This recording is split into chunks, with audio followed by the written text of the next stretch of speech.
Humanitarian lawyer from the United Kingdom. I'm a former prosecutor from the United Kingdom and Nigeria. I'm currently at the United Nations. I'm the focal point for the NGO CSW Women, Peace and Security, the Nations Security Council Resolution 1325. I'm also the founder and the president of Ugoji Eze Foundation, a foundation which is named after my late father. I'd like to first of all tell you how honored I am to be sitting on this panel with you. I've seen your work, and it is very encouraging, especially for former prosecutors like myself, to see that the plight of women, what they have been through, is being brought to the attention of the international community, and particularly to women in general. It is widely recognized that women bear a tremendous burden in conflict and post-conflict societies, both directly through violence perpetrated against them and their children, and indeed as survivors enduring its to reconstruct destroyed communities. Globally, there's a growing recognition of women as agents of change, skillfully reshaping and above all rebuilding communities affected by conflict. Again, I would like to thank you for bringing the plight of women in zones of conflict to the attention of the international community. Thank you. What can we do next, you know, as individuals here and collectively as a next step? When we're speaking about rape and gender-based crime, how about getting men involved in this? How about having a dialogue with men? I remember a few days ago I saw a film by Abigail Disney, and also Margaret Wallstrom was in the audience. And the question that everybody kept asking is why? Why? You ask men, why do they rape women during war? And basically the answer was, because we can get away with it. It works. It did drive people out of those areas in huge numbers. It can destroy societal ties very effectively. It can savage a woman's reproductive system. It can compromise individuals and relationships and groups. So it works.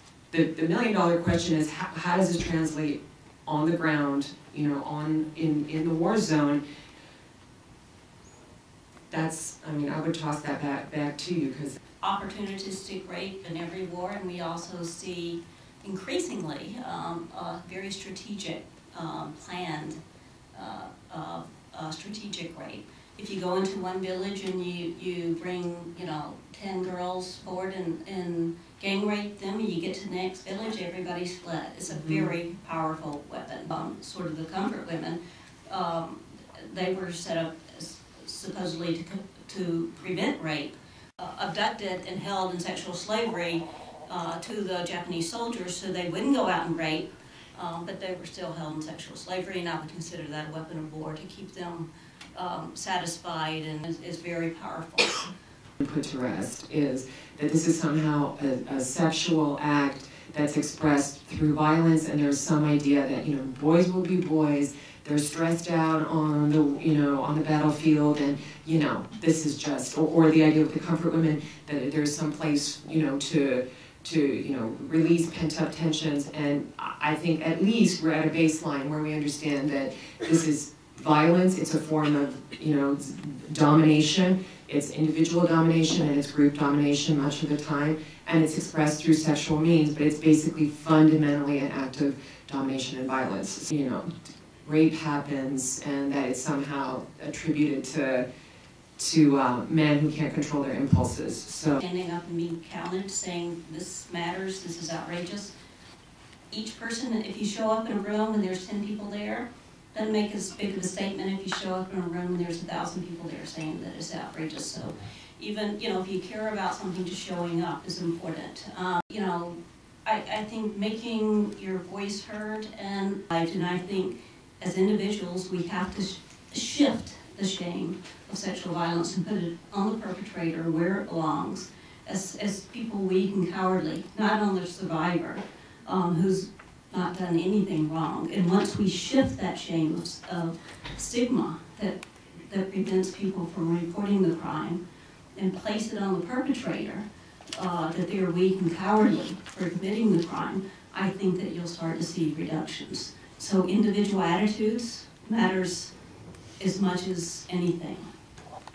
And domestic courts are expected to prosecute sort of the mid-level and lower-level perpetrators, but of course they can't usually if it's tens of thousands, sometimes hundreds of thousands of perpetrators. So we have to figure out other community justice systems like they've done in Sierra Leone, where they've tried to set up, you know, especially for all the child soldiers who committed horrendous crimes, the victims became victimizers, to try to help them be sentenced to rebuilding society, rebuilding schools. Earlier this year, it has to be an international effort, it has to be a regional effort, it has to be a domestic effort when you have these mass crimes, because one court can't do it all. As a former prosecutor, it is extremely difficult in some circumstances to secure a conviction. If I can take it in the African context, in most post-conflict zones, first and foremost, the women, it is extremely difficult for some women to come forward. The United Nations Security Council, despite its numerous resolutions and sanctions against perpetrators, in reality, one must move from rhetoric to reality. It is extremely difficult to secure conviction because there's still this stigma which is attached in African society. Women do not want to come forward. You, first and foremost, if you've been raped, there's a taboo attached in your community, society. An average man will not marry you. You're not willing to come forward and admit you've been raped. And if I can then take the other issue of the child soldier. Now, the issue of the child soldier, it is extremely difficult to reintegrate the child soldier back into a community. Now, most of these child soldiers, how do you classify them? Do you classify them as innocent victims or perpetrators? It's extremely difficult to deal with this incidence of the child soldiers, and I, for one, believe it is a growing phenomenon. It's one of the most growing phenomena of the 21st century. How do we deal with the child soldier? Globally, there's a growing recognition of women as agents of change, skillfully reshaping and above all rebuilding communities affected by conflict.